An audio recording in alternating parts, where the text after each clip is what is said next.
These involve the risk of loss. 8:07 Team Hochberg Traffic Center time. In for Jim, here's Jeremy Scott. Kennedy inbound heavy. Kimball to the Burn in the locals. California in the express. It's 27 in from O'Hare. 17 in from Montrose. 14 in the express lanes. Outbound slow. Montrose to Harlem. 28 out to the airport. Eisenhower inbound heavy. First to Harlem. Then again Kedzie into downtown. 32 in from Route 390. 20 in from Wolf outbound. You're jam-packed from Laramie to Des Plaines with a stalled truck partially blocking the ramp from Des Plaines. It's 24 to Wolf, 36 out to Route 390. Stevenson inbound tight to Kedzie. Ashland into the Ryan. 35 in from 355. 26 in from the Tri-State. Dan Ryan inbound heavy at the Stevenson. 20 from 95th into downtown. And the Tri-State northbound heavy. 88 to the 290. The earlier crash, 355 northbound, right around St. Charles, has been picked up. That's traffic. I'm Jeremy Scott on AM 560. The Answer. Chicago's Morning Answer continues next. Your official Chicagoland weather forecast from the 1 Hour Heating and Air Conditioning Weather Center's Steve Williams.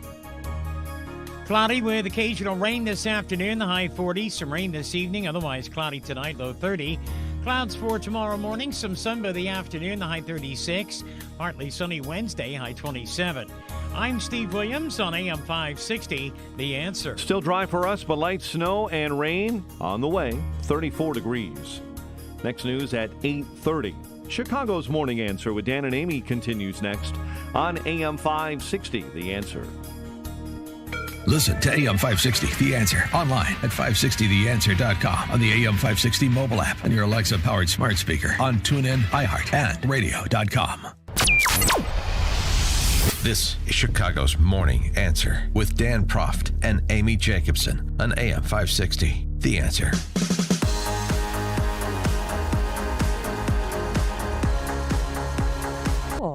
And people underestimate how political knitting is. I think we learned a little bit how political it could be, literally the sewing circles, when that Ravelry.com put a ban on any Trump-related communications among knitters. Yeah, we talked about it.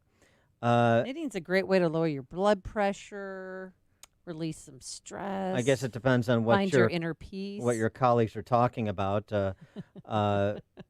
Dr. Karlyn Borysenko writes, many knitters are active in social justice communities, love to discuss the revolutionary role knitters have played in our culture. Don't be fooled by their placid exterior. Dr. Borysenko, also a 20-year Democrat, and after the Trump rally she attended in New Hampshire, she moved from registered Democrat to GDI. She's an independent now. So what happened? From knitting to a Trump rally to moving to an independent? Well, let's ask her. Dr. Karlyn Borysenko is an organizational psychologist, consultant, executive coach, and the creator and owner of Zen Workplace, and her column at medium.com. After attending a Trump rally, I realized Democrats are not ready for 2020. Dr. Borysenko, thanks for joining us. Appreciate it. Thank you for having me. So, I mean, you were you were a Hillary Clinton voter in 2016, and basically you found, maybe still find in some respects, Trump detestable. But nevertheless, you had a bit of a moment of intellectual curiosity that led you all the way to a Trump rally in New Hampshire.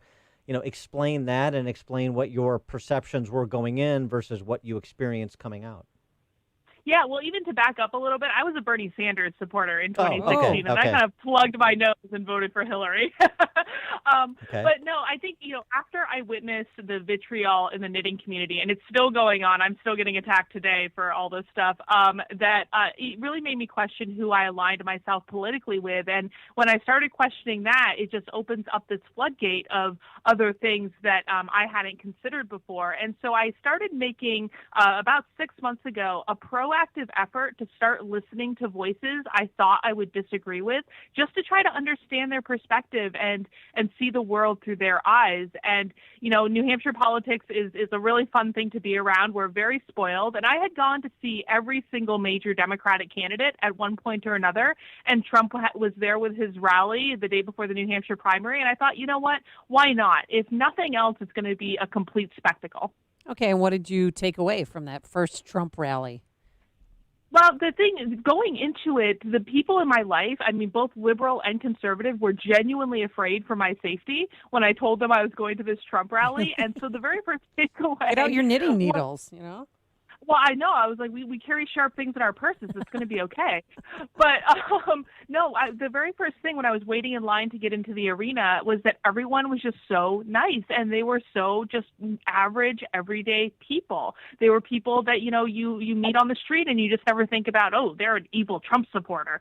Because we've developed this caricature of who a Trump supporter is and what they believe that is just completely out of touch with who they actually are. So there were no cross burnings or anything like that while you were waiting to get in? No, there are no cross burnings. There are no Klan robes. There was nothing like that. No. and so, you know, and you mentioned in your piece, you know, that you had this perception of the quote unquote deplorables, and then you had the interaction with people that you know, basically share a lot of the same concerns, questions that you have, and just so then how that proceeded, how that whole rally experience was. Yeah, and it wasn't even that they necessarily. There's a vast disagreement in that group, and this is the thing that I think people that are more liberal don't understand, is that they perceive Trump supporters as all in this like cult where they all believe the same thing and they don't question the dear leader. But there is a lot of disagreement with Trump in the group. They don't necessarily agree with all of his policies. They don't like his Twitter. They don't always like his attitude, and that's really not the point. They see him as an outsider that has their back, and that it's loyal and that will be there for them where other politicians weren't. That's why they like him. And you write in your piece too, the energy there, and just it was, since you are a veteran rally goer, you have some frame of reference, and it was an energy that you've never experienced before. No, it was so joyous and happy and fun. It was like being at a rock concert. I mean, I went to Barack Obama's events in New Hampshire in 2008, and it was Trump's rally was so far beyond what I experienced even at Obama's rally. And so it was an incredibly fun experience. Okay, and what have you noticed about knitting and knitting stars on Instagram that are Trump supporters? Like, can you just briefly explain the revolutionary role knitters have played in our culture?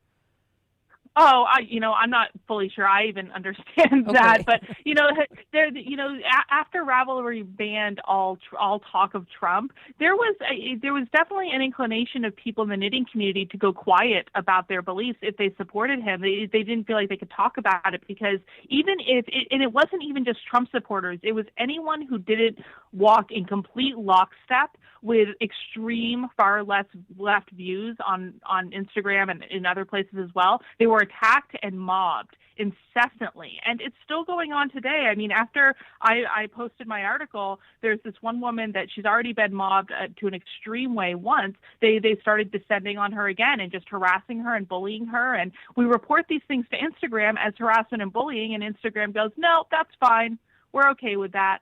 And so it's an extremely, discerning or perturbing environment to be in, because people are always worried about, if I say the wrong thing or if I don't speak up when I should, I'm going to get attacked and my businesses are going to be destroyed by all these crazy left people. You say in your piece that you think Democrats are in for an ass kicking come November that they don't even see coming.